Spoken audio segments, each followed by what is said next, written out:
Before the Abandoned Shipwrecks Act, the property rights of sunken ships were in a proprietary gray area. Because of this, there was a strong possibility of losing artifacts of historical, scientific, and archaeological value. This was because many people who were looking for these sites and diving at these sites were after monetary gain, using a less than scientific method. These problems were somewhat resolved with the Abandoned Shipwrecks Act. The Act ensures that shipwrecks are given the title of an archaeological and historical site instead of commercial property. Being given this designation allows individual states to allow recreational and educational opportunities to the community, being rooted in preserving the historic site as well as taking into account a possible habitat of marine life. Being given this title allows the site to be used to generate tourism, educational opportunities, as well as other forms of commerce, while valuing their historical merit. Finally, Mr. Speaker, the rule provides for one motion to recommit. Speaker, S-858 would assert United States title to 3 classes of abandoned historic shipwrecks and transfers the title to the states where the shipwrecks are located.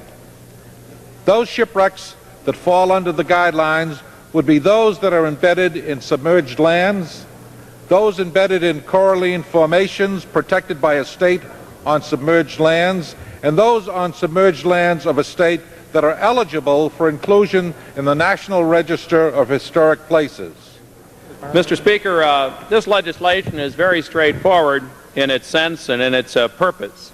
The fact is that this measure is a product of years of consideration and compromise and asserts U.S. title to certain abandoned shipwrecks and transfers that title to the states.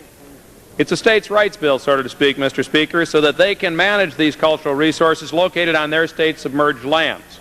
Much as we let them manage the natural resources in 1953, we passed the Submerged Lands Act. It does not affect the jurisdiction of admiralty law over the greater percentage of shipwrecks not defined as historic. In fact, it's just in these submerged land areas, 2 or 3 miles offshore, and really a relatively small number of shipwrecks that would be protected, about 5% of the estimated 50,000 that lie within that zone. By asserting title, as we are, of course, doing in this legislation, to a small percentage of shipwrecks and then transferring that title to states and those submerged lands where they lie, this bill clarifies the jurisdiction over abandoned shipwrecks and helps states protect their cultural resources for all of us, just as they do under the Historic Preservation Act today for resources that are on the land. Mr. Speaker, in spite of all the confusion that has been generated about the Abandoned Shipwreck Act and its potential effect, the issue is really quite simple. We have a choice, a policy question before us. There are 2 issues: multiple use of the resources and states' rights, and the issue of multiple use is whether that small percentage of abandoned shipwrecks covered by this bill would be available for multiple use by the public as sport divers, as archaeologists, or by salvers, or whether they should be limited to being private preserves for just a few salvers who may establish their rights, and the only ones that may establish their rights today under admiralty law. The issue of states' rights is whether states should have the control over their states' submerged lands, or whether that decisions and all those decisions should solely be made on the basis of what is an admiralty court of appointed officials more often than not. With this measure, S-858, we have the opportunity to protect the past and make it available to the present and to the future by passing the Abandoned Shipwreck Act. As chairman of the Subcommittee on National Parks and Public Lands, I often work to balance present and future protection. We would not want Mount Vernon carried away piece by piece to decorate someone's mantelpiece, or ships like the U.S. Constitution Old Ironsides to be available for salvage and for private profit. We should not allow small travesties to occur on the small percentage of, we should not allow similar travesties to occur on the small percentage of abandoned shipwrecks recognized in this legislation. We have heard a lot about admiralty law recently. There needs to be a very clear distinction between the reasons for admiralty law and those for historic preservation and recreation.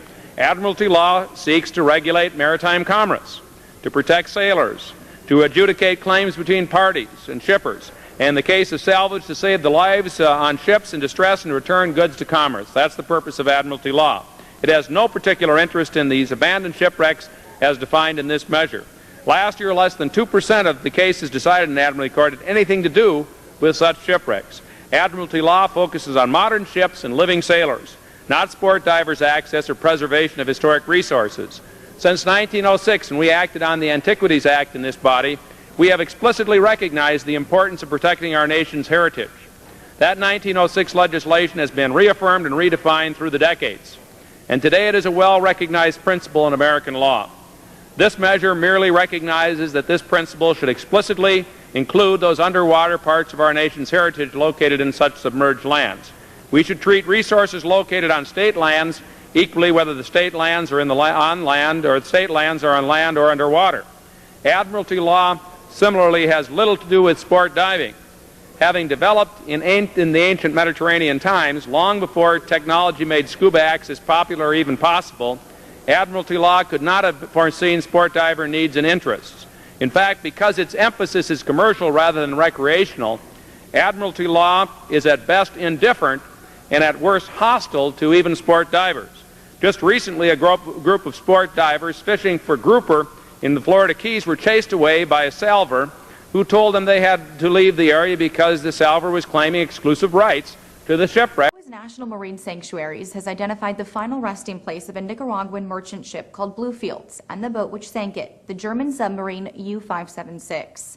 The boats have been lost in the Atlantic Ocean for more than 70 years. We've discovered an important battle site that's part of the Battle of the Atlantic. These two ships rest only a few hundred yards apart and together help us interpret and share their forgotten stories. The boats rest just 30 miles off the coast of North Carolina and were found 240 yards apart. Researchers explain these ships tell an important but often overlooked story, which shows how war with Germany was within just miles of the U.S. border. On July 15, 1942, 19 merchant ships departed Virginia with armed escorts. The freighters were prime targets for U-boats and carried supplies to support U.S. efforts in Europe. U-576 fired 4 torpedoes, hitting several ships and sinking Bluefields.